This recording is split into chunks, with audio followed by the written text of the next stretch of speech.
হুস, কাউকে বলো না। ও আমার ছেলে নয়, ও একটা শয়তান, নির্দয় আর নিষ্ঠুর সে। ভীতিযুক্ত মুখে মায়ের কাছ থেকে এমন কথা শুনে সোহানা বেশ অবাক হলো। তার কিছু বিষয়ে সন্দেহ হলো, তাই সে শুধালো। ও তোমার খোঁজ খবর নেয়, তবু ওকে শয়তান বলছো? ও আমার রাজকে কষ্ট দিতে চাই। ও আমার কেউ না। ওকে দেখলে আমার ভয় লাগে। ও আসে আমাকে ভয় দেখাতে। আমি সত্যি বলছি, আমি ওর মা নই। বলেই ফুপিয়ে কেঁদে উঠল মায়া। এরপর কল্পনায় সরফরাজকে শক্ত করে বুকে জড়িয়ে কাঁদতে কাঁদতে বলে উঠল। সরফরাজকে মেরে ফেলতে চাই ও। ইচ্ছে করেই ওরা দাদি নাতি মিলে আমাকে বন্দি করে রেখেছে। ওরা খুব খারাপ, খুব। আমাকে এখান থেকে বের হতে দাও। আমি আমার কর্নেল সাহেবের কাছে যাব। সবাই অপেক্ষা করছে। আমার দেরি হয়ে যাচ্ছে। সারফরাজের স্কুলের ঘন্টা পড়ে যাবে। স্কুল অনেক কঠিন নিয়ম কানুন। ইংলিশ মিডিয়াম স্কুল কি না, দেরি হলে গেট বন্ধ হয়ে যাবে। তোমার সাথে পরে কথা বলবো, কেমন? মায়ের এলোমেলো কথা আর কান্নায় সোহানা কেমন গোলকধাঁধায় পড়ল। মায়া সেই গোলকধাঁধা কাটিয়ে বলল। আমার রাজের চোখ দুটো খুব সুন্দর, বুঝলে? খুব সুন্দর, সমুদ্রের স্বচ্ছ জলের ন্যায়। ওই চোখে খুব মায়া, দরদ আর ভালোবাসা। আর যে ছেলেটা এখানে আসে আর যে ছেলেটা এখানে আসে, ওর চোখে কোনো ভালোবাসা নেই। সব কেমন স্ক্রুরতার রহস্য, হিংস্রতায় ভরা ওই ভয়ানক চোখ দুটো। সোহানা মায়ের কথা একটাও ফেলল না, সব মনে গেঁথে রাখলো। পাগল মানি যে সবসময় আবল তাবল বকে তা নয়। মায়ের চোখমুখী বলে দিচ্ছে সে সত্যি বলছে। সোহানা কিছুটা চিন্তিত ভঙ্গিতে শুধায়। তোমার বাড়ির ঠিকানা বলো। এবার চুপ হয়ে গেল মায়া। সে খোলা জানালায় অসহায় দৃষ্টি মেলে বিড়বিড় করে বলে উঠল। আমার বাড়ি কোথায় কর্নেল সাহেব? সোহানা যতটুকু বুঝলো, এই মায়া কোনো আর্মি অফিসারের স্ত্রী, কিন্তু একজন অফিসারের স্ত্রী কিভাবে পাগল হয়ে এই পর্যন্ত এলো তার কিচ্ছুটি সোহানার মাথায় ঢুকলো না। এমন সময় একজন অ্যাসিস্ট্যান্ট এসে ডেকে উঠল ডক্টর সোহানাকে। ম্যাডাম, ওনার ছেলে এসেছেন ওনাকে দেখতে। কথাটা শুনেই মায়া সোহানার হাত খামচে ধরে কানের কাছে ফিসফিস করে বলে উঠল। Please don't go, please don't go. He is not my son, he is a devil. এবার সোহানার কাছে সবটা পরিষ্কার হলো। মায়া যে কোনো সাধারণ পাগল নয়, এটা চতুর সোহানা এক নিমিষে বুঝে গেল। তাই অ্যাসিস্ট্যান্টকে আদেশ দিল। ওনাকে নিয়ে এসো। অ্যাসিস্ট্যান্ট কাচুমাচু করে বলল। উনি একা দেখা করতে চান তার মায়ের সাথে। অ্যাসিস্ট্যান্টের কথা শেষ হতে না হতেই হসপিটাল পরিচালক মাহিদ সারোয়ার এলেন এবং তার সাথে এলো প্রায় 6 ফুট উচ্চতা সুদর্শন এক যুবক। যুবকের গায়ে সাদা শার্ট আর কালো ফর্মাল প্যান্ট অনন্য সৌন্দর্য ছড়াচ্ছে, কিন্তু সেই সৌন্দর্য সোহানার চোখ ধাঁধালো না। চোখ দুটো আসলেই হিংস্র ঠেকলো। সোহানা এক পলক মায়ার মুখের দিকে তাকালো, কেমন ভয় আর অসহায়ত্ব এসে জেকে বসলো শুকনো মুখ জুড়ে। হসপিটালের পরিচালক মাহিদ সারোয়ার শক্ত গলায় বলে উঠল। আপনি বাইরে আসুন ডক্টর, ওনাদের মা ছেলেকে কথা বলতে দিন। কিন্তু মায়া সোহানার হাত চেপে ধরে অসহায় গলায় বলে উঠল। প্লিজ ডোন্ট গো। নিরুপায় সোহানা আমতা আমতা করে পরিচালকের উদ্দেশ্যে বলে উঠল। স্যার, পেশেন্ট আপনাকে ছাড়তেই চাইছে না। মাহিদ সারোয়ার কিছু বলার আগে আগত ছেলেটি ভরাট গম্ভীর গলায় বলে উঠল। আপনি যেতে পারেন ডক্টর। আমি আমার মায়ের সাথে পার্সোনালি কিছু টাইম স্পেন্ড করতে চাই। আশা করি আপনি বুঝতে পেরেছেন। সোহানা বলার মতো কিছুই খুঁজে পেল না। সোহানা কক্ষ ত্যাগ করার উদ্দেশ্যে পা বাড়াতেই মায়া কেঁদে চিৎকার করে বলে উঠল। ও আমার ছেলে নয়, ও শয়তান। ও আমার সারফরাজকে মেরে ফেলতে চাই। এই হৃদয়হীন পশুর কাছে আমাকে একা ফেলে তোমরা কেউ যেও না। কিন্তু অসহায় মায়ার চিৎকার কারো হৃদয়ে মায়া সৃষ্টি করল না। নিরুপায় হয়ে সোহানা মাথা নিচু করে কক্ষ ছেড়ে বেরিয়ে এলো, কিন্তু মস্তিষ্ক জুড়ে চলতে লাগলো নানাবিধ দুশ্চিন্তা। সকলেই চলে যেতে যুবক তাচ্ছিল্য বাঁকা হেসে কক্ষে প্রবেশ করলো। যুবকের চোখের দিকে তাকিয়ে মায়া ভয়ে কুঁকড়ে গেল। যুবক বাঁকা হেসে বলে উঠল। খুব ভয় লাগছে পুপু।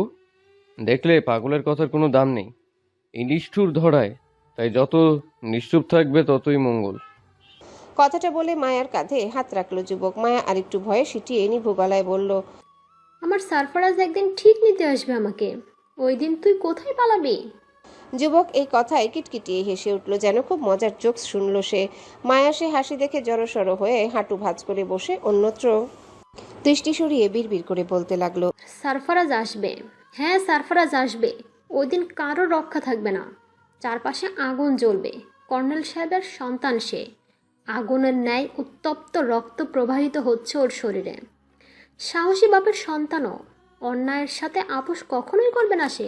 মায়ের বিড়বিড় শুনে বুঝে যুবক হিসিয়ে বলে উঠল, তোমাকে দিয়েই তোমার ছেলেকে কবজা করব ফুপু। তোমার ছেলে হন্যে হয়ে খুঁজে চলেছে তোমাকে, কিন্তু আমার হাত থেকে এত সহজে নিস্তার মেলবে না তোমার। এই রুদ্ররাজকে হারাতে হলে লাশের স্তূপ মারাতে হবে। সেই দম কি আছে তোমার ছেলের? লাশের কথা শুনে ভয়ে থরথর করে কেঁপে উঠল মায়া। সহসাই উত্তেজিত হয়ে টেবিলের উপর পড়ে থাকা স্টিলের বাটি চট করে হাতে নিয়ে আঘাত করতে চাইল রুদ্রকে, কিন্তু ক্ষিপ্ত রুদ্র শক্ত হাতে চেপে ধরল মায়ার হাত। এরপর রক্তহীন দৃষ্টি নিয়ে মায়ার চোখে চোখ রেখে দাঁতে দাঁত পিষে বলে উঠল, তোমার বাপ নিজেই কারাবাস দিয়েছে তোমাকে, এখান থেকে তোমার মুক্তি নেই। আজীবন ধুকে ধুকে এই পাগলা গারোতে পৌঁছে মরবে তুমি, আর তোমার ছেলেকে রাস্তার কুকুরের মতো মারবো আমি, বুঝলে? মেঘের শাড়ি আকাশ জুড়ে খেলা করছে। ভারী বাতাস এসে একবার সেই মেঘমালা সরিয়ে নিচ্ছে, আবার কোথা থেকে যেন মেঘ এসে চারিপাশ অন্ধকার করে দিচ্ছে। নিজের রিডিং রুমে চেয়ারে বসে বসে আকাশের বাহারি খেলা দেখে চলেছে রূপকথা। কিছুক্ষণ পর নেলি এলো, ধোয়া ওঠা কফি মগ। রূপকথার পানে কফি এগিয়ে বলে উঠল, সারাদিন একবারও ঘর ছেড়ে বের হলি না, কারণ কি? এখনো ওই ছেলের সাথে কথাগুলো নিয়ে আপসেট হয়ে আছিস? কফি মগ টেনে নিয়ে রূপকথা বলে উঠল। না, এমনি ভালো লাগছে না। নেলি কফিতে ছোট চুমুক দিয়ে বলল, কাল থেকে ক্লাস শুরু, সেই প্রিপারেশন নে। যেহেতু মানুষটা চাচ্ছে না তোর সাথে সেরকম সম্পর্ক রাখতে, সেখানে তুই জোর করে জেদ ধরে কিছু করিস না, নয়তো পরে পস্তাবি। রূপকথা বাইরে পানে তাকে আনমনে জবাব দিল, ওর কাছে গেলে আমি আত্মিক প্রশান্তি পাই নেলি। মনটা বড্ড বেহায়া, কিছু শুনতে চায় না। ভেবেছিলাম এতগুলো বছর পর আমাকে দেখে খুশি হবে সারফরাজ, কিন্তু আমার ধারণা পুরোটাই ভুল। আমার উপস্থিতি বিরক্ত করে তাকে। কথাগুলো বলে তাচ্ছিল্য হাসলো রূপকথা। নেলি বিষণ্ণ ভঙ্গিতে কফি মগে ট্যাপ ট্যাপ করতে করতে বলল, ওর বর্তমান ভবিষ্যৎ কিছুই জানিস না, না জেনে শুনে হুট করে এভাবে কোনো কিছু করা যায়? এত কিছু আমি জানতে চাই না নেলি। কবে কবে ওর জন্য আমার মনে ভালোবাসার সূত্রপাত হয়েছে আমি নিজেও জানি না। এতদিন ভাবতাম ও জাস্ট আমার সেভিয়ার, কিন্তু ওকে দেখার পর থেকে আমার মনে হচ্ছে ওকে না পেলে আমি বাঁচবো না। বলেই মাথা নিচু করে ফেললো রূপকথা। বুক ভেঙে কান্না পাচ্ছে তার। না বলা কষ্টগুলো দলা পাকিয়ে গলার কাছে আটকে রয়েছে যেন। বিষিয়ে ওঠা গলায় হাত বুলিয়ে ধীর লয়ে রূপকথা বলল, ওরা অবহেলা আমায় মৃত্যু যন্ত্রণা দিচ্ছে নীলি। আমি 12টা বছর ধরে ওর জন্য অপেক্ষা করছি, তার কোনো মূল্যই দিল না সে। বেশ বড় হয়ে বেশ নিষ্ঠুর হয়েছে সারফরাজ। সারাটা দিন পরিচিত অপরিচিত সকল জায়গায় নিজ মাকে খুঁজে বেড়ালো সারফারাজ। অভিরূপকে দিয়ে থানায় পর্যন্ত রিপোর্ট করালো, কোথাও কোনো হদিস পাওয়া গেল না। সন্ধ্যার সূর্য যখন পশ্চিম আকাশে হেলে পড়লো, ঠিক তখন ক্লান্ত এলোমেলো ভঙ্গিতে বাড়ি ফিরে এলো সারফারাজ। ধীর পায়ে সিঁড়ি ডিঙিয়ে শার্টের বোতাম খুলতে খুলতে নিজ বেডরুমে এলো। গায়ের ঘামে ভেজা শার্ট মেঝেতে ছুঁড়ে মেরে ধপ করে বিছানায় শুয়ে পড়লো। এরপর মাথার পেছনে দুই হাত রেখে ছাদের উল্টো পিঠে সিক্ত নজর বুলিয়ে সারফারাজ বলে উঠল, তুমি কোথায় আম্মু? এবারও কি খালি হাতে ফিরতে হবে আমাকে? এত যন্ত্রণা কেন বিধাতা আমার কপালে লিখে রেখেছে? আমার জন্মে কি পাপ? নীলচে চোখ উপচে জল গড়াতে চায় সারফারাজের, কিন্তু সারফারাজ কঠিন শাসিয়ে তাদের রুখে দেয়। এরপর উঠে বসে বিছানা থেকে সারাদিনের ক্লান্তি দূর করতে চলে যায় শাওয়ার নিতে। শীতল জলধারা কি পারবে শরীর আর মনের সমস্ত ক্লান্তি গ্লানি ধুয়ে মুছে দিতে?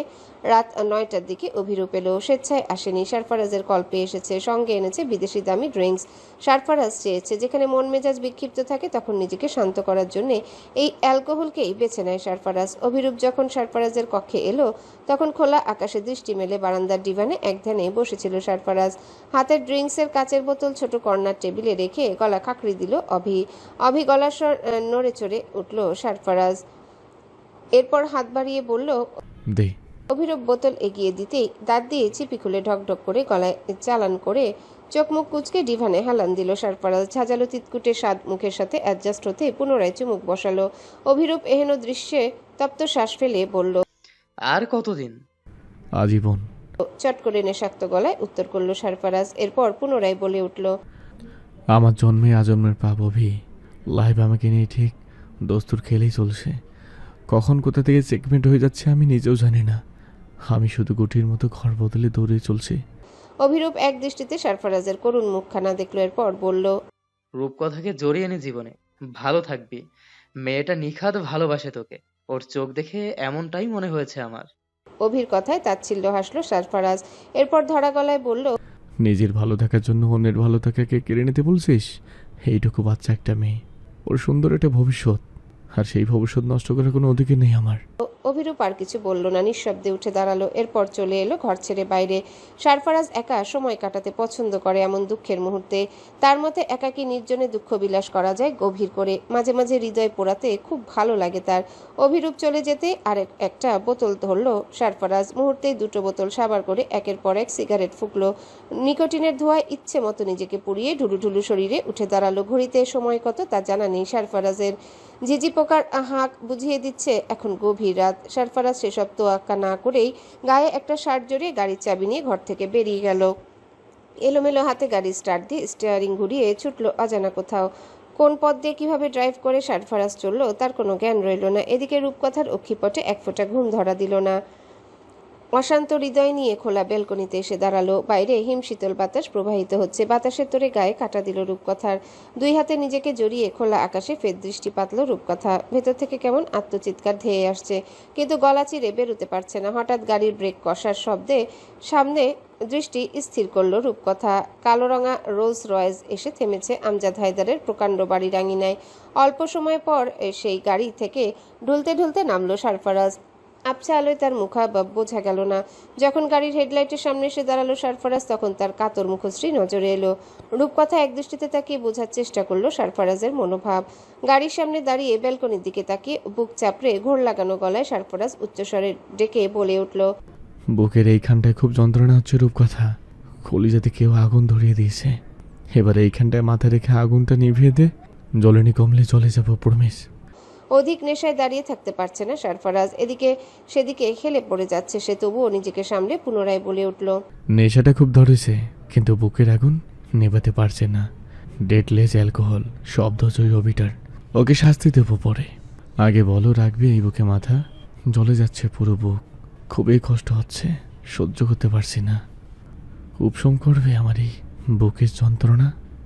পূব আকাশে ঘন ঘন বিদ্যুৎ চমকাচ্ছে নিঃশব্দে। মেঘের ঘন কালো আস্তরণ ধীরে ধীরে জলের ন্যায় বিস্তৃতি লাভ করছে পুরো আকাশ জুড়ে। থোকা থোকা মেঘরাশি ক্ষীণ ঝাপসা আলো বিলিয়ে দেয় রূপলি চাঁদকে গভীর মমতায় ঢেকে নিল। মুহূর্তে গগন কাঁপিয়ে ঝরঝর শব্দ করে গেল হিমধারা। সরফরাজ একটু চমকালো না হঠাৎ জল স্পর্শে। সে এখনো কাতর দৃষ্টিতে তাকিয়ে রয়েছে ব্যালকনির দিকে। রূপকথা সরফরাজের ঝাপসা নীল চোখ জোড়ায় দৃষ্টি রেখে অভিমানের ঠায় দাঁড়িয়ে রয়েছে। মানে কোনো দ্বিধা সংশয় কিচ্ছুটি নেই, শুধু অল্প পরিমাণ অভিযোগ আর অনুযোগ।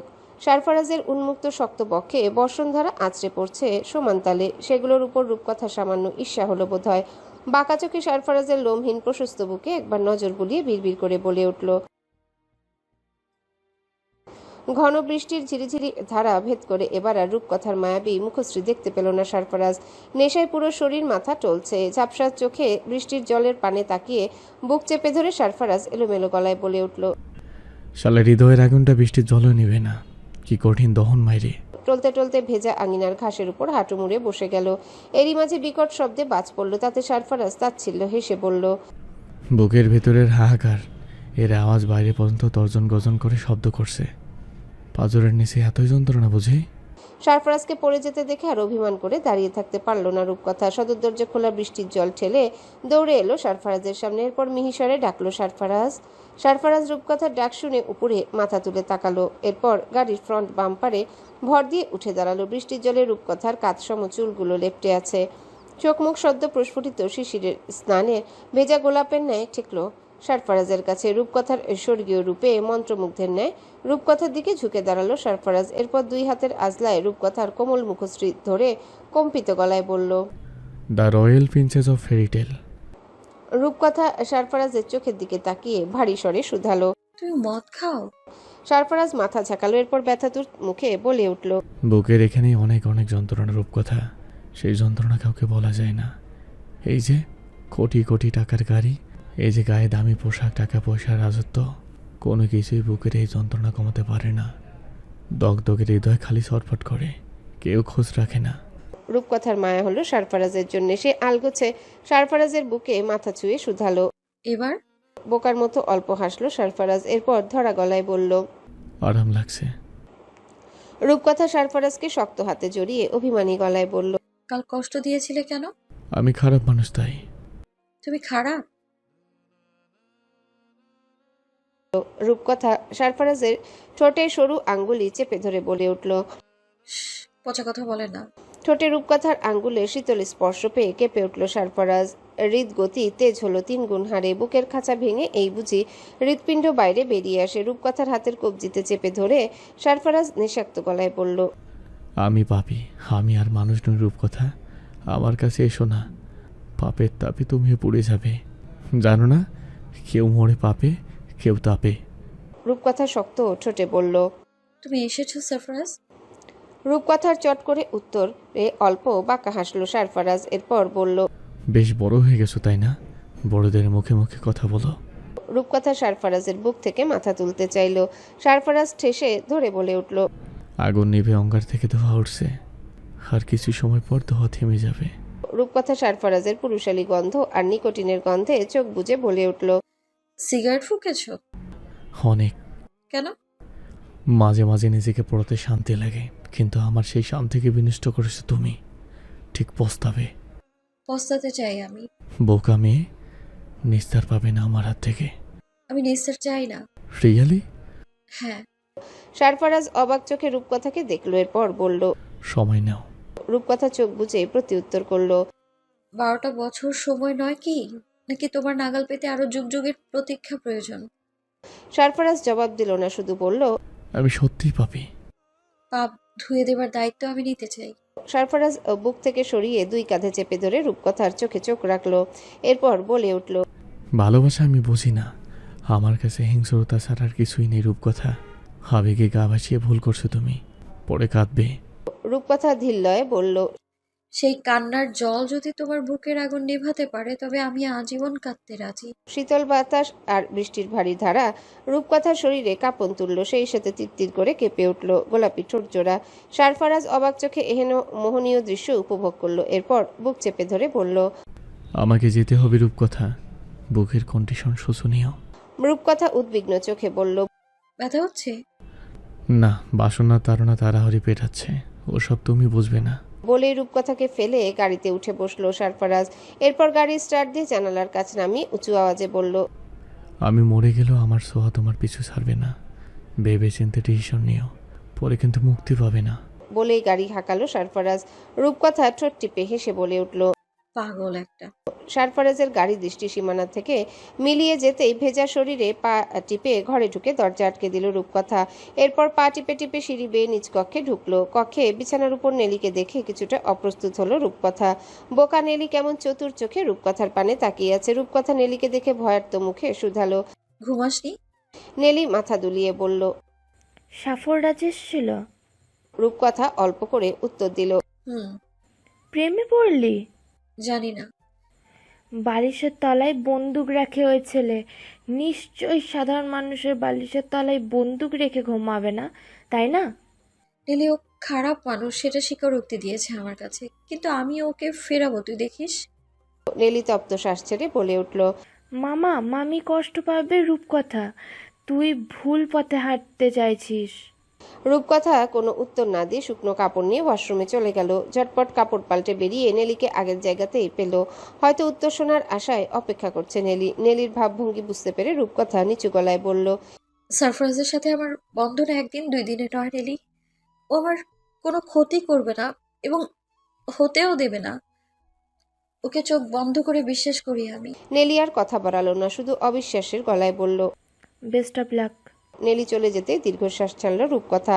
এরপর শীতল শরীর উষ্ণ করার উদ্দেশ্যে কাঁথা গায়ে জড়িয়ে বিড়বিড় করে বলে উঠল, তুই কি করে বুঝবি নেলি সারফরাজের বুকে আমি কতটা শান্তি পাই? ওটা যে আমার নিরাপদ আশ্রয়স্থল।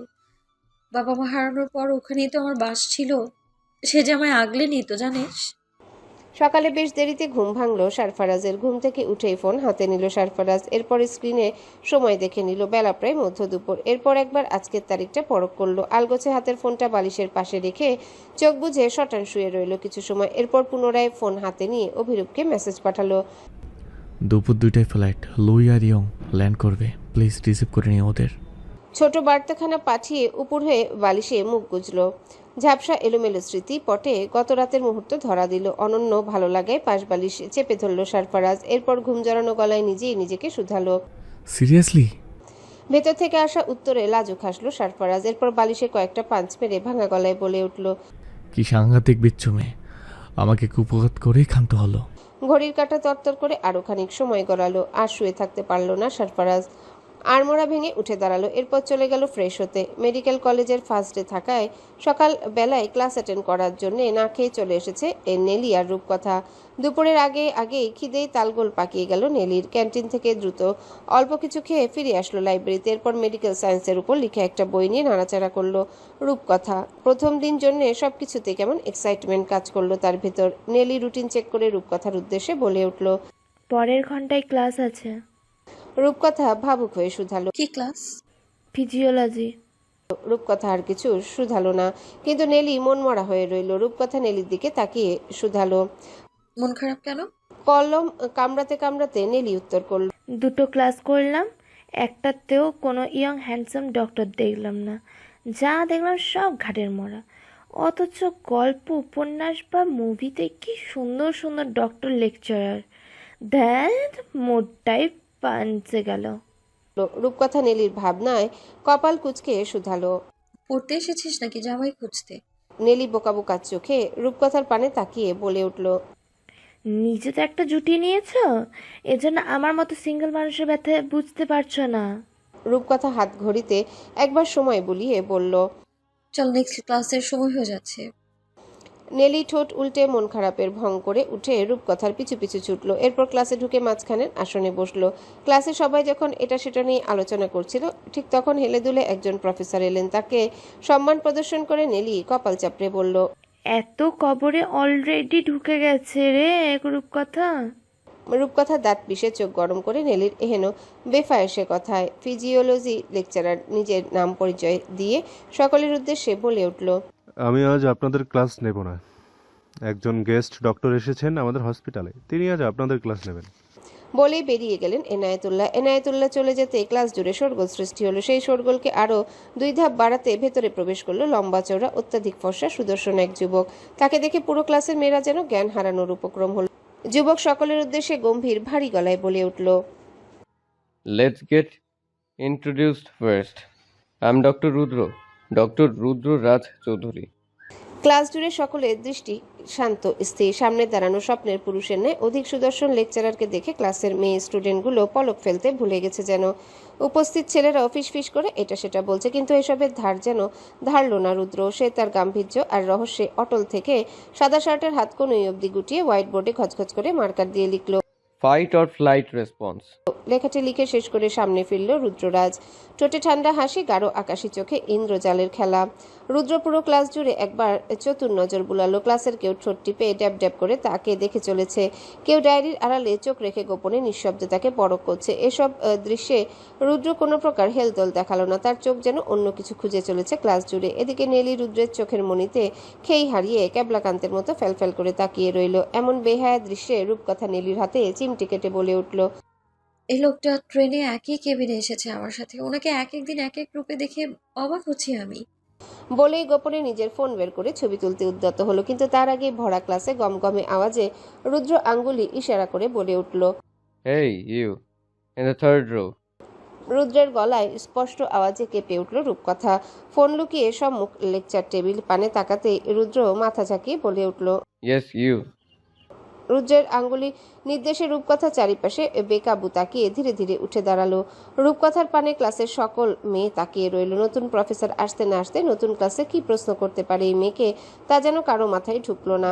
2 আঙ্গুলের মার্কারটাকে বেশ কায়দা করে ঘোরাতে ঘোরাতে রূপকথার সামনে এসে দাঁড়ালো রুদ্র। এরপর অল্প ঝুঁকে অদ্ভুত গলায় শুধালো, When someone faces an unexpected danger, like losing the only person they love, Which nervous system takes over first? রুদ্ররাজের অদ্ভুত প্রশ্নে রূপকথার অবাক চোখে রুদ্রের কঠিন হাস্যোজ্জ্বল মুখের পানে তাকিয়ে রইল। রুদ্রের চোখ দুটোতে কেমন চতুরতার খেলা, ঠোঁটে ঠান্ডা হাসি, চাহনি নির্লিপ্ত অথচ গভীর। রূপকথা ফার্স্ট ক্লাসে এমন প্রশ্নে কিছুটা ঘাবড়ে গেল। সে এসবের উত্তর জানে না। ফার্স্ট বই কিনে কৌতূহলবশত 2-3 চ্যাপ্টার রিডিং পড়েছিল, সেখানে এমন অধ্যায় পড়েছে বলে মনে পড়ে না। তবুও মস্তিষ্ক ঘেটে কিছু মনে করবার চেষ্টা করলো রূপকথা। এরপর ফট করেই বলে উঠল, I think sympathetic nervous system, sir. রূপকথা উত্তরে রুদ্র মাথা ঝাঁকিয়ে বলল, Brilliant. বলেই হাততালি দিল। পুরো ক্লাসের মেয়েগুলো কেমন ঈর্ষান্বিত চোখে দেখতে লাগলো রূপকথাকে। রুদ্রের হাততালিতে রূপকথার মনে কোনো আনন্দ হলো না, বরং অযাচিত অজানা এক ভয় এসে বুকের মাঝে হানা দিল। রূপকথার ভয়কে দ্বিগুণ বাড়িয়ে গম্ভীর গলায় নাটকীয় ভঙ্গিতে রুদ্র বলে উঠল, এক্স্যাক্টলি। এমন সিচুয়েশনে পড়লে আমাদের হৃদয়ের গতি তেজ হয়, নিঃশ্বাসের গতি বেড়ে যায়, মনে হয় এই বুঝি প্রাণ গেল, রাইট? সেই সাথে চিবুক গড়িয়ে ঘাম জড়ায়। বাট মিস, কথাটা বলে রূপকথার পানে বাঁকা চোখে তাকিয়ে রইল রুদ্র। রূপকথা রুদ্রের চাহনির মানে বুঝতে পেরে মাথা নত করে প্রতিউত্তর করল। রূপকথা, রূপকথা চৌধুরী। রুদ্র স্মিত হেসে বলল, নাইস নেম। তো miss Rupkatha, tell me one thing, have you ever felt that situation recently? রুদ্রের তির্যক প্রশ্নে কেমন কেঁপে উঠল রূপকথা। মানুষটার কথাবার্তা তার মোটেও ভালো লাগছে না। এত এত স্টুডেন্টের ভিড়ে রূপকথাকেই কেন এসব জিজ্ঞাসা করছে এই রুদ্ররাজ? এদিকে রূপকথার পানে তাকিয়ে ঠোঁট টিপে হেসে চলেছে ক্লাসের মেয়েরা। রূপকথার নাজেহাল চেহারা দেখে তারা যেন বেশ আনন্দ পেল। রূপকথা রুদ্রের পানে তাকিয়ে ইতস্তত করে নিভু গলায় বলল, Can I sit? রুদ্র গম্ভীর গলায় উচ্চস্বরে বলল, নো। রূপকথা রুদ্রের ধমকে কেঁপে উঠে ভীত মুখে একবার রুদ্রের পানে নজর বুলালো। রূপকথার ভীত মুখশ্রী দেখে ফিক করে হেসে দিয়ে রুদ্র বলে উঠল, just kidding, please sit down.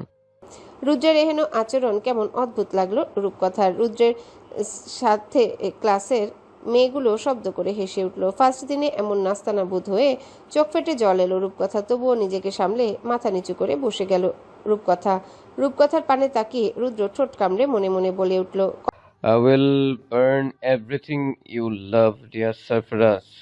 তো চোখের যে আগুন দিয়ে সবকিছু জ্বালিয়ে দিচ্ছিস, সেটার উত্তাপহীন ছাই দেখতে চাই আমি, এবং সেটা খুব শীঘ্রই। কলেজ ছুটির পর বিষণ্ণ মুখে বেরিয়ে এলো রূপকথা। নেলি বিভিন্ন কথা বলে রূপকথাকে হ্যাপি করতে চাইলো, কিন্তু রূপকথার মন ভালো হলো না। ক্লাস শেষ করে রুদ্ররাজ চলে যেতে ক্লাসের মেয়েগুলো রুদ্ররাজ আর রূপকথাকে কটাক্ষ করে ঠেস দিয়ে নানান কথা বলেছে। বুদ্ধির জোর না থাকলেও রূপের জোরে ঠিকই সুদর্শন ডাক্তারকে নিজের দিকে টেনে নেওয়াই যায়। মেয়েদের এমন কুরুচি মন্তব্যে রূপকথা কোনো প্রতিবাদ করেনি, শুধু দ্রুত পদে ক্লাস ত্যাগ করেছে। নেলিকে নিয়ে বাইরের গেটে আসতে সারফারাজকে দেখা গেল। গাড়ির সামনে ক্রস স্টাইলে দাঁড়িয়ে সিগারেট ফুঁকছে। রূপকথাকে দেখে দ্রুত হাতে সিগারেট ফেলে দিয়ে পায়ে পিষে মুখে হাসির রেখা টেনে এগিয়ে এলো। এরপর শুধালো, মন ভার কেন? রূপকথা সারফারাজের দরদ ভরা স্বরে ফুপিয়ে কেঁদে উঠল। রূপকথার কান্না সারফারাজ শক্ত গলায় শুধালো, কে কি করেছে? কোনো ছেলে টিস করেছে? কেউ ফ্রেশার হিসেবে ব্র্যাক দিয়েছে? সারফারাজের উৎকণ্ঠা দেখে নেলি অবাক হলো। সারফারাজ উত্তরের প্রতীক্ষায় রূপকথার হাত চেপে ধরে পুনরায় ভয়ানক গলায় শুধালো, হি ইজ দ্যাট বাস্টার্ড। রূপকথা চোখে জল মুছে সারফারাজের চোখের পানে তাকালো। রূপকথার অসহায় দৃষ্টি বুঝতে পেরে সারফারাজ বলল, গাড়িতে এসো, বাড়ি পৌঁছে দিচ্ছি। রূপকথা সারফারাজের পাশের সিটে বসলো আর নেলি ব্যাক সিটে বসে মাথা নিচু করে রইল। গাড়িতে উঠে ইঞ্জিন স্টার্ট করে সারফারাজ রক্তহীন করা গলায় বলল, কে কি বলেছে রূপকথা? Just tell me his name. কত বড় কলেজে আওলা দেখতে চাই আমি। রূপকথা সারফারাজের পানে তাকিয়ে ভয়ার্ত গলায় বলে উঠল, ডক্টর রুদ্ররাজ। রুদ্ররাজের নাম শুনে সারফারাজের চোয়াল কেমন শক্ত হয়ে উঠল। নীল চোখ জোড়া মুহূর্তে অগ্নিবর্ণ হলো, সেই সাথে ফুলে উঠল ঘাড় আর কপালের নীল শিরা। অধিক ক্রোধে নাকের পাতা থুতনি কেঁপে উঠল সারফারাজের। মস্তিষ্ক হলো বিক্ষিপ্ত, তবুও নিজেকে সামলে নিয়ে শুধালো, কি বলেছে? রূপকথা একে একে প্রত্যেকটা ঘটনা সারফারাজকে খুলে বলতেই সারফারাজ ফোন বের করে ডায়াল করলো একটা নাম্বারে। উপাস থেকে ফোন রিসিভ হতেই সারফারাজ গর্জে ওঠা গলায় বলে উঠল, light of the devil kings, bar in flame brown, he dear to come my girl, now he will pay for it. ওপাশ থেকে ব্রিটিশ অ্যাকসেন্টে ইংরেজি ভাষায় ব্রাউনি কিছু বলল, কিন্তু কানে তুলল না সারফারাজ। সে ধমকে বলে উঠল, just stop, I am already done listening. বলেই ফোন কেটে দিল সারফারাজ। এরপর সামনের দিকে তাকিয়ে বিড়বিড় করে বলে উঠল, ভুল মানুষের সাথে মজা লুটেছিস তুই। সামান্য হাসির জন্য আমি তোর দুঃস্বপ্ন হয়ে তোকে দাওয়া করব। তোর সবগুলো দাঁত একটা একটা করে তুলে নেব আমি। কতদিন তুই এভাবে আসতে পারিস তুই, আমিও দেখতে চাই। ঈদের দিন সকাল থেকেই সরফরাজকে কসাই রূপে দেখার জন্য রূপকথার মনটা আকুলি বিকুলি করে উঠল। অবশেষে নিজের মনের কৌতূহল দমাতে না পেরে শিউলি আর আমজাদ হায়দারকে ভুজুং ভাজুং বুঝিয়ে নেলিকে বগল দাবা করে ছুটল সরফরাজের বাসায়। রাস্তা ফাঁকা থাকে, বেশি সময় লাগলো না দুজনের। সরফরাজের বাড়ির আঙিনায় ঢুকতে এক কোণে চোখে পড়ল কামাল, নজরুল আর সরফরাজকে বিশাল এক গরু সমেত। পাকা কষায়ের মতো শার্ট আর লুঙ্গি পরে রয়েছে সরফরাজ, হাত কোনই অবধি কোটানো, পরনে সাদা লুঙ্গিটা কুচিয়ে বাঁধা, হাতে ধারালো চাপাতি। সাদা লুঙ্গির বেশ খানিকটা রক্তের ছোপ ছোপ দাগে রঙিন হয়েছে। হাতের চাপাতি দিয়ে বেশ শক্ত হাতে বিশাল গরুর পার্ট বাই পার্ট আলাদা করে কেটে নিচ্ছে সরফরাজ। মন্ত্রমুগ্ধের ন্যায় এই দৃশ্য উপভোগ করল রূপকথা। সরফরাজের হলদেটে ফর্সা চিবুক বেয়ে উষ্ণ ঘর্মবিন্দু গড়িয়ে পড়ছে সমানে। লালচে ঠোঁটের উপরেও জমেছে মুক্তা দানার ন্যায় চকচকে ঘাম। সরফরাজের চারিপাশের বিষয়ে কোনো ধ্যান নেই, আপাতত গরু নিয়ে ব্যস্ত সে। ধীরে ধীরে গরুর বুকে ছাতি ফেরে বের করে নিয়ে এলো উষ্ণ টকটকে কলিজা। কলিজা হাতে নিয়ে সরফরাজের চোখ দুটো কেমন জ্বলে উঠল। মনে হলো মানুষের কলিজা বের করে এনেছে সে। কাজের এক পর্যায়ে সরফরাজ বলে উঠল, বিড়ি দাও নজরুল ভাই, গলা শুকিয়ে উঠেছে। লুঙ্গির কোচা থেকে একটা সিগারেট আর লাইটার বের করে এগিয়ে দিল নজরুল। লুঙ্গিতে হাত মুছে সিগারেট নিয়ে ঠোঁটে ঠেসে আগুন ধরালো। একটা টান দিয়ে সম্মুখে ধোয়া উড়াতেই রূপকথা নেলিকে নজরে পড়ল। দ্রুত সেই সিগারেট ঠোঁট থেকে সরিয়ে সরফরাজ সম্মোহিনী স্বরে ডাকলো, রূপকথা। সম্বিত ফিরে পেল রূপকথা। ধ্যান ছেড়ে বেরিয়ে ঠোঁটের হাসির রেখা টেনে সামনে যেতে নেলি টেনে ধরে ভয়ার্ত গলায় বলল, আমি নিশ্চয়ই বিদেশে কসাইগিরি হয়ে করে, হয় পশু নয়তো মানুষের। নেলির অদ্ভুত কথায় রূপকথা কপাল কুঁচকে মুখে অসূচক শব্দ করে সামনে এগিয়ে গেল। সরফরাজ চাপাতি ছেড়ে উঠে দাঁড়িয়ে দুই হাত মেলে ধরল। কামালের সামনে রূপকথা সামান্য লজ্জা পেল। কামাল ঘটনা বুঝতে পেরে নজরুলকে নিয়ে বাড়ির ভেতরে চলে গেল। রূপকথা দৌড়ে গিয়ে সরফরাজের গলা জড়িয়ে ঝুলে গদগদ হয়ে শুধালো। রূপকথার প্রশ্নে নির্বিকার ভঙ্গিতে রূপকথার চোখের দিকে তাকিয়ে সরফরাজ ঠোঁট টিপে হেসে কপালে কপাল ঠেকিয়ে ফিসফিস করে শুধালো, suppose I say yes then what. সরফরাজের উত্তরে রূপকথা সরফরাজের গলা আরেকটু শক্ত করে জড়িয়ে বলে উঠল, দেখতে চাই আমি। সরফরাজ রক্তাক্ত হাতে রূপকথার গাল স্লাইড করে উত্তর করল, sure, as your wish my queen of the empire. West Hollywood, Los Angeles. নিস্তব্ধ শীতল গা ছমছমে নিশুতি রাত। ঘড়িতে সময় রাত 3টে বেজে 20 মিনিট। আশেপাশে কোনো মানুষের নিশানা নেই।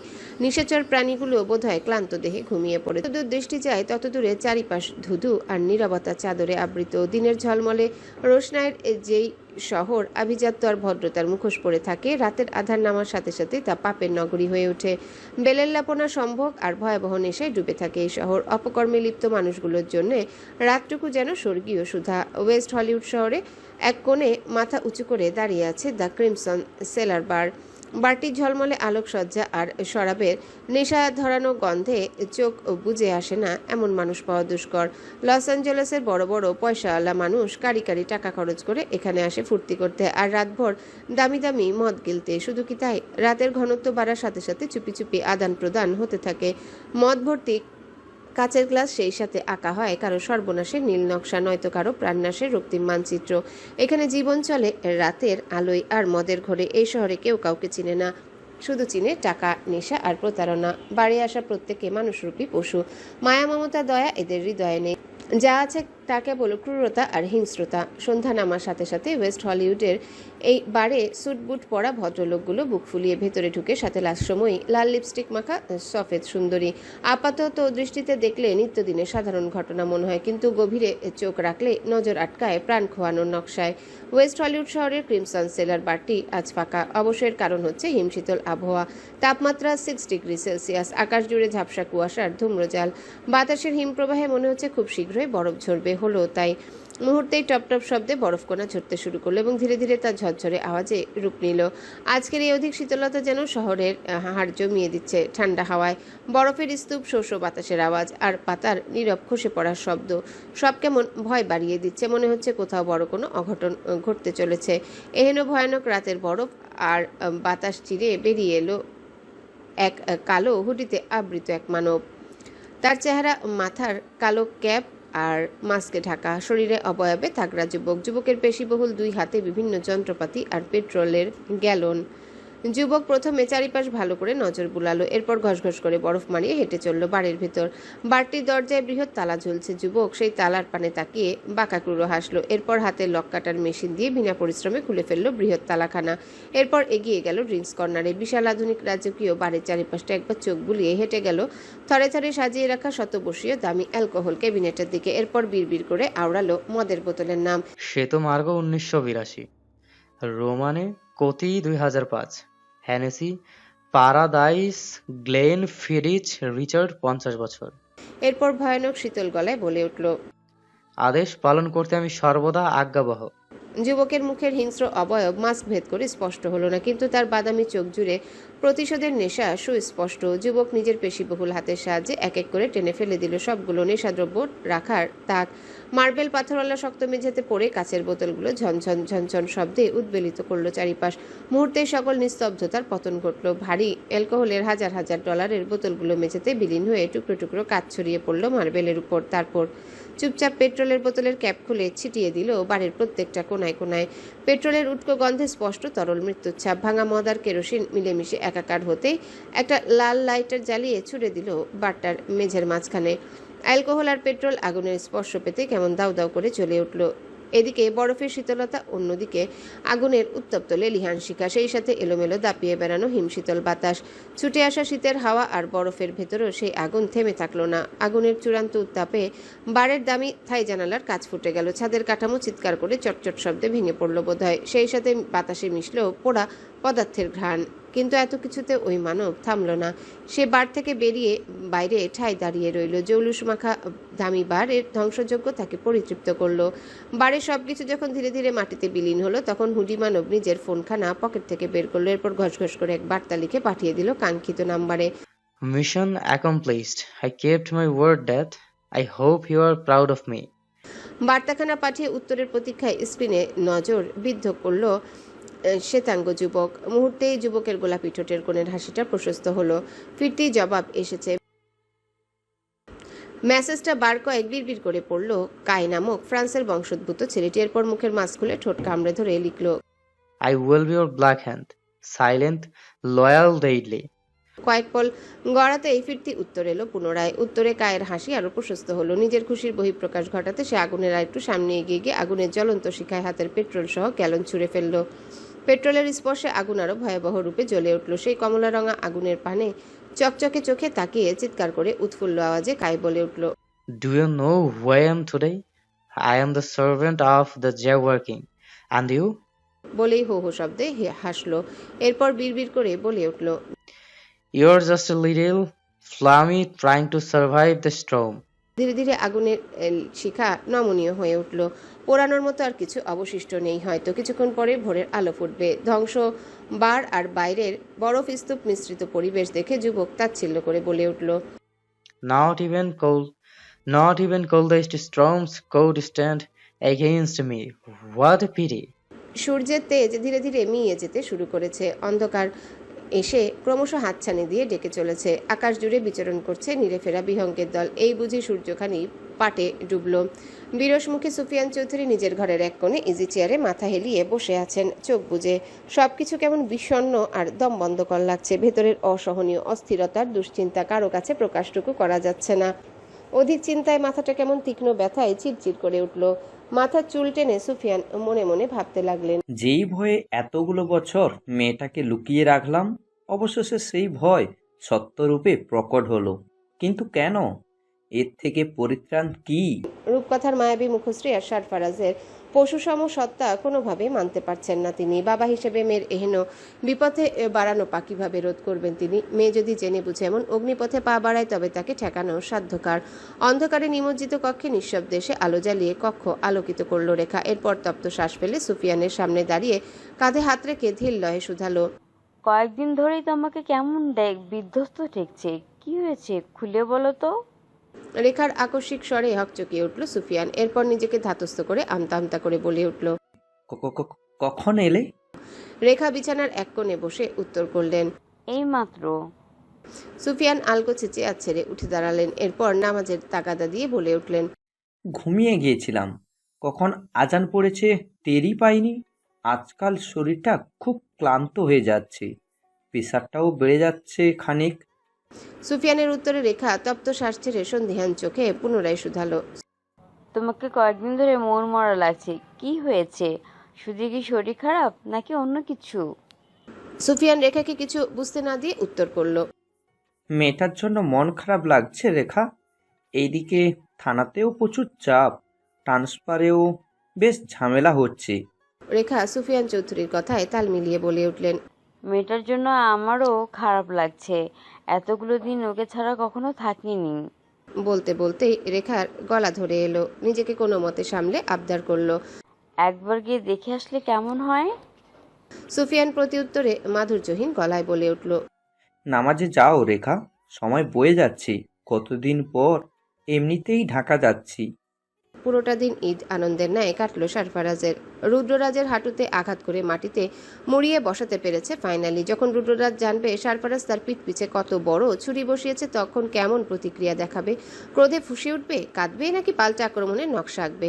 পাল্টা আক্রমণ কী ধরনের হতে পারে? যদিও এসব বিষয়ে সারফারাজের কোনো ভ্রুক্ষেপ নেই। টাকা পয়সার সাময়িক ক্ষতি সে কোনো ক্ষতির কাতারেই ধরে না। টাকা পয়সা দুই হাতের ময়লা, বুদ্ধি আর তাকাত থাকলে টাকা কামানো পানির মতো সহজ। জীবনে সারফারাজ যেই টাকা কামিয়েছে তার শিকিরভাগ রুদ্ররাজ চোখে দেখেছে কিনা সন্দেহ। নিজের আভিজাত্য গাম্ভীর্য আর অহংকারে তাচ্ছিল্য হাসলো সারফারাজ। লালচে ঠোঁট জোড়ায় কেমন ক্রূর দেখালো সেই হাসি। এরপর হাত ছেড়ে ডেকে বলে উঠল। লুইস। ডাক শোনা মাত্রই বাইরে থেকে ড্রয়িং রুমের ভেতরে এসে দাঁড়ালো ইয়ং আর লুইস। অবনত মস্তকে দুই হাত বুকে ভাঁজ করে দুজনাই উত্তর করলো, ড্যাড। দেহরক্ষী দুজনার মুখে ড্যাড সম্বোধন শুনে আজ একটু ভালো লাগলো না সারফারাজের। কেমন বেখাপ্পা শোনালো চেনা পরিচিত সম্বোধন। ফর্সা কপালটাও কুচকে এলো। মুখে চসূচক বিরক্তিকর শব্দ ফুটিয়ে পায়ের উপর পা তুলে নড়ে চড়ে বসলো সারফারাজ। এরপর দুজনার পানে গভীর দৃষ্টি মেলে গম্ভীর গলায় বলল, further don't call me dad, just sir, boss. সারফারাজের মুখে বস নাম শুনে লুইস আর ইয়ং কিছুটা অবাক হলো। এতগুলো বছরের ড্যাড সম্বোধনে তারা অভ্যস্ত হয়ে পড়েছে, আজ বস শব্দটা কেমন অদ্ভুত লাগলো তাদের কাছে। ড্যাড শব্দটা যেমন আন্তরিক আর ভালোবাসার, বস শব্দটা তার বিপরীত, সম্পূর্ণ নতুন এক শব্দ। তবুও ইয়ং আর লুইস মাথা ঝাঁকিয়ে উত্তর করলো, ওকে বস। বস শব্দটি মনোপুত লাগলো সারফারাজের। ড্যাড বাবা অথবা পাপা ডাকবে তার ঔরসজাত সন্তান। কত প্রশান্তি না দেবে কানে শীতলতা জাগানো সেই ডাক। সারফারাজ মনে মনে ভাবলো একদিন তার ঘর হবে, সংসার হবে, একটা ভালোবাসার বউ থাকবে, আরেক ঝাঁক বাচ্চা কাচ্চা। ঘরময় খল বলিয়ে বেড়াবে ছোট ছোট হাত পা আর মায়াবী মুখশ্রী। ক্লান্ত দেহী স্ত্রী নামক মানুষটার কোলে ধপ করে মাথা রেখে নির্ঘুম চোখ দুটো বুজে নিজেকে পরিশ্রান্ত করবে সারফারাজ। কিন্তু কবে আসবে সেই সুদিন? আদৌ কি সারফারাজ এসব ডিজার্ভ করে? বিধাতা কি রূপকথার সাথে এত সুন্দর স্বপ্নের ঘর তাকে বাঁধতে দেবে, নাকি কোনো ঝড়ো হাওয়া এসে ভেঙে দিবে তাদের খড়কুটোয় মোড়ানো ভিত্তিহীন সম্পর্ক? না না, এ কিছুতে হতে পারে না। তবে আমি পুরো পৃথিবী জ্বালিয়ে দেব। সেই স্বপ্ন আমার কঠিন হৃদয় দীর্ঘ অপেক্ষার পর দেখতে চলেছে। তা পূর্ণতা না হয়ে কখনোই মাঝপথে ভেঙে গুড়িয়ে যেতে পারে না। এ আমি কিছুতেই হতে দেব না। রূপকথার আমার মধ্যে বাধা হয়ে যে আসবে তাকে নিশ্চিহ্ন করে ফেলবো আমি হোক সে সুপেন চৌধুরী অথবা রুদ্ররাজ। কথাগুলো ভেবেই সারফারাজের চোয়াল শক্ত হয়ে উঠল, সেই সাথে ফুলিয়ে উঠল কপালের শিরা। চোখ দুটোতে নীলচে ক্রোধ। হাতে ধরে রাখা হুইস্কির ছোট গ্লাসটাকে আরেকটু শক্ত করে আঁকড়ে ধরল সারফারাজ। ভেতরের ভয় মেশানো আশঙ্কা কেমন চেপে ধরল হৃৎপিণ্ড। সারফারাজ সহ্য করতে না পেরে আরো জোরে মুঠি পাকিয়ে চেপে ধরল কাচের গ্লাস। পদার্থের তৈরি পাতলা গ্লাস সইতে পারল না সারফারাজের বল। চুরচুর করে ভেঙে গুড়িয়ে গেল হাতের শক্ত মুঠোয়। গ্লাস ভাঙার চিকন ঝনঝন শব্দে ইয়ং আর লুইস ডেকে উঠল, বস। ধ্যান ছেড়ে বেরিয়ে হাতের পানে দৃষ্টি নিবদ্ধ করলো সারফারাজ। ইতিমধ্যে হাত কেটে রক্তের ধারা প্রবাহিত হচ্ছে। হাতের তালুতে বিঁধে রয়েছে ছোট ছোট কাচের টুকরা। হাতের মুঠো খুলে সারফারাজ এক ধ্যানে তাকিয়ে রইল সেই ক্ষতবিক্ষত হাতের পানে। ইয়ং এগিয়ে এসে হাত দেখতে চাইল, কিন্তু অন্য হাতের ইশারায় তাকে থামিয়ে সারফারাজ বলে উঠল, নিজেকে সামলে নিতে জানি আমি। তোমরা রূপকথার দিকে নজর দাও, রুদ্রকে টার্গেট করেছে। ইয়ং সম্মতি জানিয়ে বাইরে গিয়ে দাঁড়ালো। পেছন পেছন গেল লুইস। দুজনের যাবার পানে তাকিয়ে তপ্ত কম্পিত শ্বাস ছাড়ল সারফারাজ। এরপর দরদহীনভাবে টেনে তুলল হাতে বিঁধে থাকা কাজ। এমন সময় সারফারাজের ফোনখানা ভো ভো করে বেজে উঠল। স্ক্রিনে রূপকথার নাম ঝলমল করছে। ঠোঁটের কোণে হাসির রেখা টেনে তড়িৎ ফোন তুলল সারফারাজ। এরপর আদুরে গলায় বলল, ইয়েস। ওপাশ থেকে রূপকথার লাজুকতা বিস্তৃত আবদার এলো, তোমাকে খুব দেখতে ইচ্ছে করছে। রূপকথার আবদারে ধুকপুক করে উঠল সারফারাজের অনুভূতিহীন বক্ষ। রক্ত ভেজা হাতে বুক চেপে ধরে সারফারাজ ধীর লয়ে বলল, তুমি কিন্তু ভুল করেছো। রূপকথা মিষ্টি হেসে উত্তর করল, ভুলটাই সঠিক লাগছে আমার কাছে। তুমি আসবে কিনা বলো, নাহলে আমিই আসছি। সারফারাজ স্বাভাবিক গলায় শুধালো। এই শোনা রূপকথা, সামনের পথ কণ্টক কাবৃত। রূপকথা ব্যথিত গলায় শুধালো। ভয় পাচ্ছ? আমি হারানোর ভয় পাচ্ছি। এরপর আর আমার আঁকড়ে ধরার মতো কিছুই অবশিষ্ট থাকবে না। আমি ঢুকে ঢুকে মরব। হৃদয় পর্যন্ত কেঁপে উঠবে সেই হারানোর ব্যথায়। আমি সইতে পারবো না রূপকথা। কথাগুলো বলতে বলতে গলার স্বর মোটা হয়ে এলো সারফারাজের, সেই সাথে শব্দগুলো হলো ভাঙা ভাঙা। রূপকথা সারফারাজের অপ্রকাশিত অনুভূতি টের পেয়ে বলে উঠল। আমি হারাতে আসিনি সারফরাজ, তবে এত দ্বিধা কেন? তোমার বাবা কখনোই মানবে না এই সম্পর্ক। তারা কষ্ট পাবে।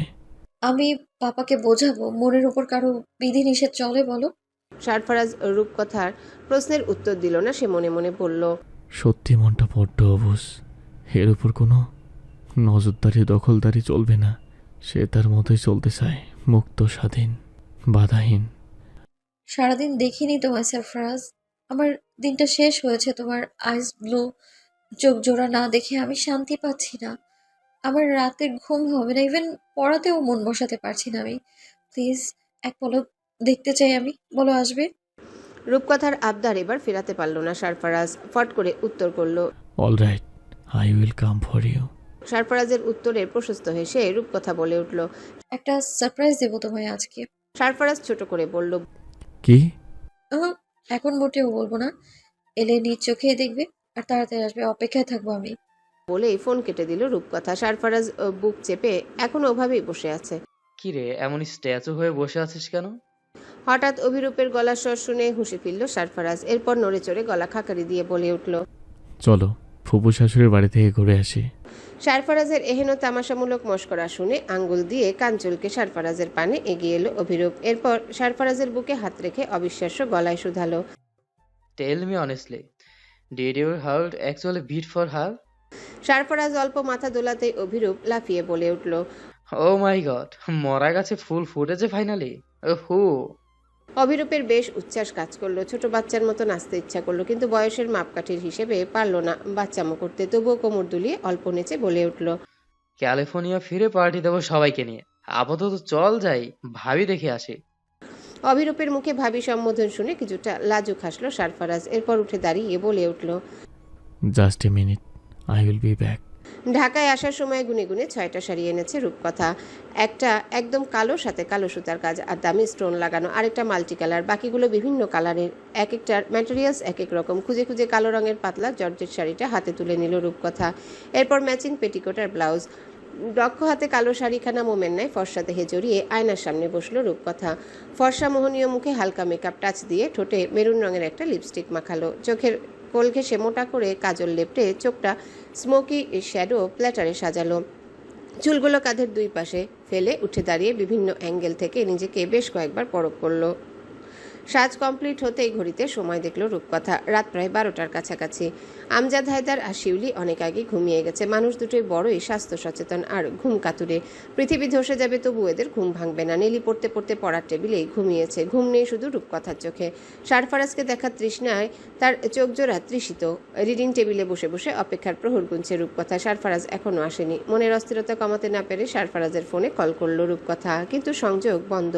ধীরে ধীরে কেটে যাচ্ছে সময়, কিন্তু সারফারাজের দেখা নেই। পুনরায় কল করলো রূপকথা, এবারও নাম্বার বন্ধ। অপেক্ষার প্রহরগুলো এখন বিষাক্ত হয়ে উঠল তার কাছে। মন আকাশে অভিমানের মেঘ জমল। এই বুঝি চোখের দুকুল ছাপিয়ে অশ্রু বর্ষণ উপচে গড়ায়। অভিমান আর কষ্টে ফুপিয়ে উঠল রূপকথা। সারফারাজ জানতেও পারল না, বোধ হয় তা হয়তো জানার চেষ্টাই করছে না। ঘড়িতে দীর্ঘ সময় পর আবার নজর বুলালো রূপকথা। রাত 2:15 রূপকথা বুঝলো সারফারাজ আসবে না। মানুষটা বড্ড নির্দয় আর বেখেয়ালের। প্রতিশ্রুতিটাও বোধ হয় মিথ্যে, কিন্তু রূপকথা তো তাকে সত্যরূপে মনে প্রাণে চায়। তবে সারফারাজ চায় না কেন? থমথমে উত্তপ্ত ভ্যাপসা গুমট গভীর রাত। ঘড়িতে সময় কত তা জানা নেই। দূর থেকে রাস্তার বেনামি কুকুরের মিহি ঘেউ ঘেউ ধ্বনি ভেসে আসছে। উত্তপ্ত গরম বাতাস গায়ে জ্বালা ধরিয়ে দেবার জন্য যথেষ্ট। সেই সাথে ঝিঝি পোকার এক নাগারে ডেকে চলা মেজাজ বিক্ষিপ্ত করে দিচ্ছে। এহেন অস্থির প্রকৃতির খেলায় শহরের জনমানবহীন নিস্তব্ধ হাইওয়ের অন্ধকার বাঁকে মুখোমুখি দাঁড়িয়ে রয়েছে দুজন মানব। আশেপাশে ল্যাম্পপোস্টের খুঁটি না থাকায় পথটা ঠিক সেভাবে আলোকিত হয়নি। অদূরের সোডিয়াম লাইটের কেঁপে ওঠা টিমটিমে আলো অন্ধকারটাকে আরেকটু গভীর করলো, কিন্তু বিলাসবহুল দামি গাড়ির হেডলাইটের চকচকে আলো পথের বাঁকের অন্ধকারটুকু গিলে নিল। সুদর্শন পুরুষ দুটো দুজন দুজনের কপালে নিজেদের গান তাক করে রেখেছে। ট্রিগার চাপলে দুজনের খেলায় সাঙ্গ হবে নিমিষেই। মানুষ দুটো দুজনেই দুজনের চোখ গভীর দৃষ্টিতে পরখ করে চলেছে, যেন সমস্ত কথা চোখে চোখেই হচ্ছে। স্বচ্ছ নীলচে ক্রোধের আগুন মিশ্রিত চোখ, কি ভয়ানক হুমকি সেগুলোতে। যেচে পড়ে মরতে এসেছিস? কথাটা বলেই বাঁকা হাসলো রুদ্ররাজ। রুদ্ররাজের হাসি দেখে তাচ্ছিল্য হেসে ঠোঁটের কোণে রক্ত মুছল সারফারাজ। এরপর বলে উঠল, মনে হচ্ছে ওপরে যাওয়ার খুব তাগাদা দিছে তোর। আর রাস্তাটা কারো বাপের নয়, কে যেচে পড়ে মরতে এসেছে সেটা সময় বলে দিবে। সারফারাজের কথায় রুদ্রের তীক্ষ্ণ চোয়াল শক্ত হয়ে উঠল, সেই সাথে দাঁত পিষে ট্রিগার চাপতে চাইল। সারফারাজ তাচ্ছিল্য হেসে পলক্ষীন দৃষ্টিতে বলে উঠল, আমার মরণ তোর হাতে না রুদ্র। আমি আমার জীবন অলরেডি অন্য একজনের কাছে সঁপে দিয়েছি। সে ছাড়া বিশ্ব ব্রহ্মাণ্ডে আর কারো শক্তি নেই আমাকে শেষ করার। সে তুই হোস আর যাই হোস। সারফারাজের বড় বড় কথায় রুদ্র তার চিরবিরিয়ে ওঠা রাগ কোনোভাবে যেন নিয়ন্ত্রণ করতে পারছে না। এদিকে গাড়িতে বসে বসে অভিরূপ ভেবে চলেছে কিছুক্ষণ আগের কথা। খুশি মনে বাসা থেকে বেরিয়ে পড়ে সারফারাজ আর অভিরূপ। উদ্দেশ্য ছিল আমজাদ হায়দারের বাড়িতে যাবার। সাদা গোলাপ রূপকথার ভারী পছন্দ, গুনে গুনে 101টি সাদা গোলাপ কিনেছে সারফারাজ, সেই সাথে রূপকথার পছন্দের চকলেট। যাত্রাপথে গুগল ম্যাপে ভয়ানক জ্যাম দেখে শর্টকাট গলির পথ ধরে সারফারাজ, কিন্তু হুট করে হাইওয়ের অদূরে গলির বাঁকে পথ আগলে দাঁড়ায় রুদ্রের গাড়ি। ঘটনাটা কাকতালীয় কিনা অভিরূপ জানে না। সারফারাজকে দেখে রুদ্রের চোখ জোড়া জ্বলে ওঠে। নিজের অসামান্য ক্রোধ সংবরণ না করে গাড়ি থেকে নেমে আসে রুদ্র। রুদ্রের চেহারা দেখা মাত্রই পিটুইটারি গ্রন্থিতে রক্ত ছলকে ওঠে সারফারাজের। অভিরূপকে গাড়িতে বসিয়ে কোমরে বন্দুক গুজে চোয়াল শক্ত করে চোখে ঠান্ডা আগুন জ্বালিয়ে নেমে যায় সারফারাজ। মুখোমুখি দাঁড়ায় দুই নির্দয় পশুতুল্য মানব। কে কার থেকে অধিক হিংস্র তার প্রমাণ দিতে শুরু হয় কথাহীন হাতাহাতি, যেন সিংহে সিংহে মারামারি। কেউ কারো কাছে পরাজয় মানতে নারাজ। ঘুষি, কিল, লাথি, পাল্টাপাল্টি আঘাতে দুজনাই হয় রক্তাক্ত। শেষমেশ নিজেদের চূড়ান্ত নির্দয়তার বহিঃপ্রকাশ ঘটাতে দুজনাই বের করে আনে প্রাণঘাতী বন্দুক। তাক করে দুজনার কপালে। এরপর শুরু হয় কথার মারপ্যাচ আর চোখে চোখে লড়াই। এহেন অপ্রীতিকর ঘটনায় অভিরূপ যেন স্তব্ধ নির্বাক। এই মুহূর্তে তার উচিত মধ্যস্থ হিসেবে দুজনের ঝগড়ার সমাপ্তি টানা, কিন্তু কেউ কি মানবে তার বুঝ দেওয়া কথা? আমার বাড়ি আগুন জ্বালিয়ে ভাবছিস তুই জিতে গিয়েছিস? আমার সাথে টক্কর দিয়ে জিতে যাওয়া এতই সহজ? বলেই ক্ষোভ জড়িয়ে তো হাসলো রুদ্ররাজ। সেই হাসির পানে তাকিয়ে সারফারাজ চোখে ক্রোধ ঠেলে বলল, অবশ্যই আমি জিতেছি মামাতো। তোর অহংকার, দম্ভ, অন্ধকার মিশ্রিত পাপ আর স্বপ্ন পুরোটাই আমি জ্বালিয়ে দিয়েছি। ভেবেছিলাম তোকে চমকে দেব, কিন্তু আফসোস খুব দ্রুত জেনে গেলি এর পেছনে আমি আছি। কোনো ব্যাপার না, I like it because I know you are plan doctor Rudraraj Chowdhury. বলেই ঠান্ডা চোখে নিষ্পলক তাকিয়ে রইল সারফারাজ। সারফারাজের ভীতিহীন হেয়ালি রুদ্রের কপালে নীলচে শিরা ফুলিয়ে তুলল। লালচে ঠোঁটজোড়া ধারালো ধাত দিয়ে কামড়ে ধরে রুদ্র হিসিস করে বলে উঠল, তুই তো আমার ইট কাঠ সিমেন্টের তৈরি স্বপ্ন পুড়িয়েছিস, কিন্তু আমি কি করব জানিস? তোর প্রতিটি শিরায় শিরায় আগুন ধরাবো। তোর নতুন করে চারা গাছের ন্যায় বেড়ে ওঠা স্বপ্নকে পোড়াবো, কারণ আমিও পুড়িয়ে ছাই বানাতে জানি ফুফাতো। কথাটা বলে চোখের কোণ বেয়ে গড়িয়ে পড়া রক্ত হাতের উল্টো পিঠে মুছে পুনরায় সারফারাজের পানে কঠিন দৃষ্টি তাক করল রুদ্র। রুদ্রের হুমকিতে সারফারাজ হো হো শব্দে হেসে উঠল। সেই হাসি ফাঁকা রাস্তায় কেমন গা ছমছমে অনুভূতির সৃষ্টি করলো। কোনো মতে নিজের হাসি দমিয়ে সারফারাজ ভারী গলায় বলে উঠল, শিরায় আগুন লাগাইতে আইছিস, দেখিয়ে দেব আমি কি জিনিস। সুবহন গ্যাংয়ের বংশ নির্বংশ করে দেব। তোদের ভিটেতে ঘুঘু চড়বে, সন্ধ্যায় আলো দেবার মতো অবশিষ্ট কেউ থাকবে না, বুঝতে পারছিস? যেমন করে আমার বাপ শুয়ে দিয়েছিল তোর বাপকে। রুদ্র সারফারাজের মুখে নিজের বাপ সম্পর্কে ধৃষ্টতাপূর্ণ কথা সইতে পারল না। কোনো বাজবিচার না করে টিপে ধরল সারফারাজের গলা। মুহূর্তে সৃষ্টি হলো অনাকাঙ্ক্ষিত এক পরিস্থিতি। নিজেদের লিমিট ভুলে গেল দুজনাই। রুদ্র যেমন বুনো ওল, সারফারাজ তেমন বাঘাতে তুল। রুদ্রের থাবা থেকে নিজেকে চট করে ছাড়িয়ে শক্ত হাতে এক ঘুষি বসিয়ে দিল রুদ্রের মুখ বরাবর। ঘুষির তোড়ে কেটে গেল রুদ্রের আকর্ষণীয় লাল ঠোঁটজোড়া। ব্যথায় ঠোঁট চেপে ছিটকে সরে গেল রুদ্র। এরপর বন্দুক চালিয়ে দিল সারফারাজের উপর। বিকট শব্দে বেরিয়ে এলো গুলি। চতুর তীক্ষ্ণ বুদ্ধি সারফারাজ নিজেকে সামলে নেবার চেষ্টা করলো, কিন্তু আগুনসম উত্তপ্ত গুলি ছুঁয়ে গেল সারফারাজের বাইশেপ মাসেল। গায়ের কালো শার্ট ভেদ করে চামড়া সমেত মাংস পুড়িয়ে ওপার হলো গুলি। মুহূর্তেই ফিনকি দিয়ে ছুটল রক্তধারা। অভিরূপার গাড়িতে বসে থাকতে পারল না, দৌড়ে সারফারাজের কাছে এসে উদ্বিগ্ন হয়ে বলে উঠল, বাড়ি ফিরে চল সারফরাজ, নিজেদের মধ্যে এমন ঝামেলা পাকানো ঠিক হচ্ছে না। সারফারাজ অভিরূপকে ধমকে বলে উঠল, বলে ভেতরে বস অভি, ওকে আমি জাস্ট খেয়ে ফেলবো এখন।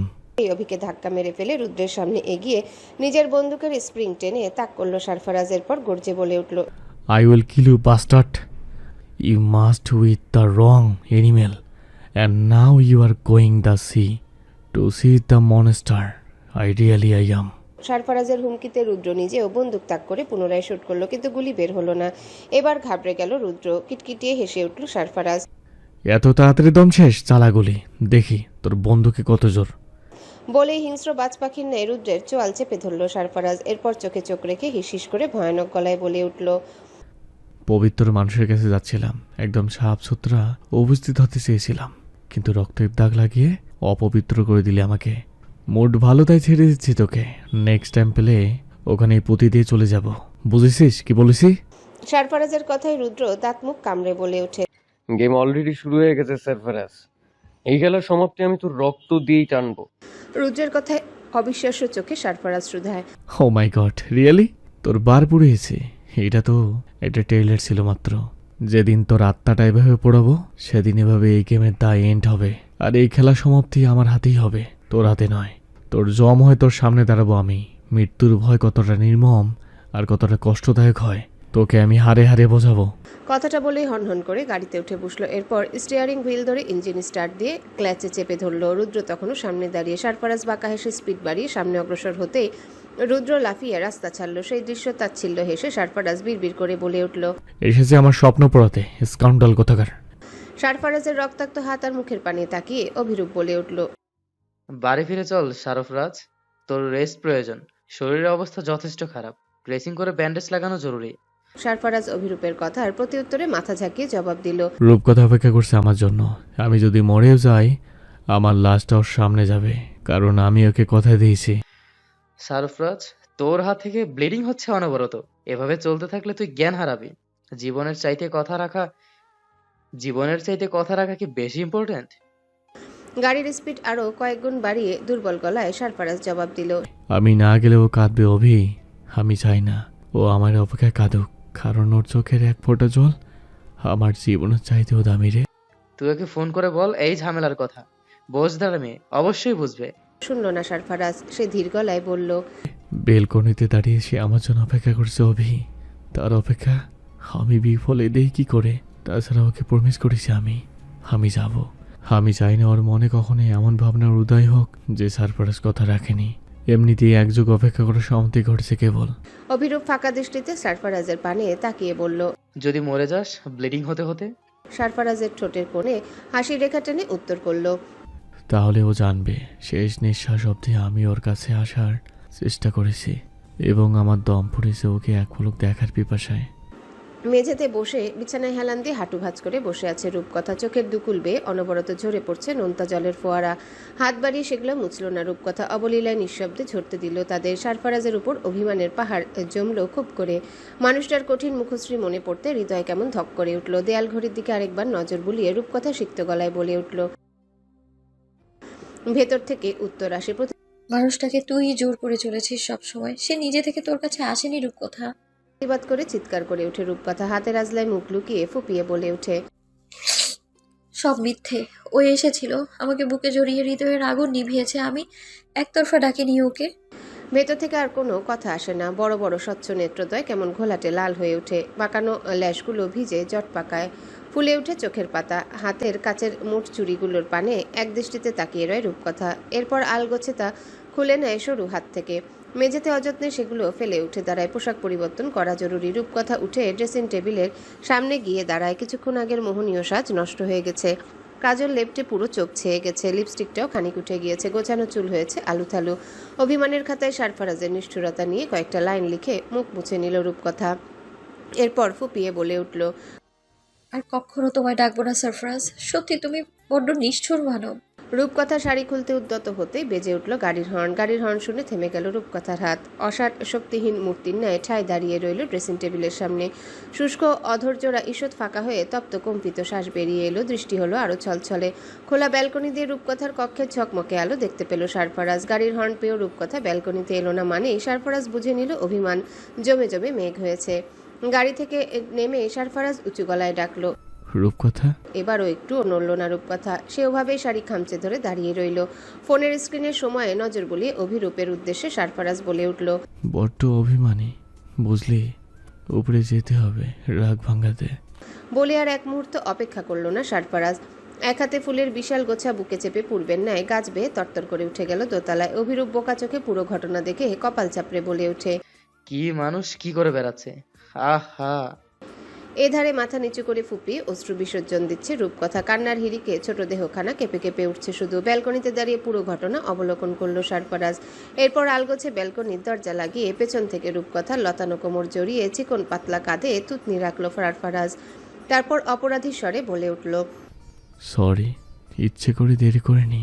আকস্মিক পুরুষালী স্পর্শে আর কণ্ঠে বরফের খণ্ডের ন্যায় জমে শক্ত হয়ে দাঁড়িয়ে রইল রূপকথা। সারফারাজের উষ্ণ দেহের স্পর্শে মোমের মতো গলে যেতে ইচ্ছে করছে রূপকথার, কিন্তু নিজেকে কঠিন বাঁধনে বেঁধে নিভু গলায় বলে উঠল, চলে যাও সারফারাজ। রূপকথার এহেন নিঠুর শব্দে আরেকটু বাঁধন শক্ত করলো সারফারাজ। এরপর রূপকথাকে নিজের দিকে ফিরিয়ে বলে উঠল, বললাম তো ইচ্ছে করে দেরি করিনি। রূপকথা এবার অল্প চোখ তুলে সারফারাজকে দেখল। মুহূর্তেই সকল অভিমান কেমন গলে গেল সারফারাজের ঠোঁটের কোণে এখনো রক্ত জমাট জখম, ভ্রুর কাছেও বেশ খানিক কেটে গিয়েছে, নাকের উপর লম্বালম্বি কাটা দাগ, গায়ের পোশাক এলোমেলো, সেই সাথে বাইশেপ মাসেলের কাছে ছেঁড়া শার্ট সমেত রক্ত। সারফারাজের এহেন ভয়ানক অবয়বে রূপকথা ব্যতিব্যস্ত হয়ে ভেজা গলায় শুধালো, অ্যাক্সিডেন্ট করেছো নাকি মারামারি? বলেই সারফারাজকে উল্টে পাল্টে দেখলো রূপকথা। এরপর ড্রেসিং টেবিলের উপর থেকে দ্রুত টিস্যু নিয়ে সারফারাজের ঠোঁটের কোণে চেপে ধরে নীলচে চোখে চোখ রাখলো। রূপকথার এলোমেলো সৌন্দর্যে লাগামহীন হলো সারফারাজের চিন্তা ভাবনা। সব কেমন গুলিয়ে যেতে চাইলো, ফর্সা দেহে কালো শাড়ি, খোলা চুল, এলোমেলো রূপ, সবকিছু কেমন নেশা ধরালো সারফারাজের ভয়ানক চোখে। ধীরে ধীরে দৃষ্টি জোড়ায় কেমন ঘোর লেগে গেল। শক্ত হাতে রূপকথার হাত চেপে ধরে কম্পিত শুষ্ক ঠোঁটের পানে তেড়ে এলো সারফারাজ। সারফারাজকে দেখে চোখ খিচে বন্ধ করে উরুর কাছে শাড়ি খামচে ধরল রূপকথা। রূপকথার বেকাবু অবস্থায় মুহূর্তেই থেমে গিয়ে নিজেকে সামলে নিল সারফারাজ। এরপর হাসকি গলায় বলে উঠল, নিষিদ্ধ জিনিসের প্রতি মানুষের আগ্রহ বেশি, ভুল হয়ে গেছে, ক্ষমা করো আমায়।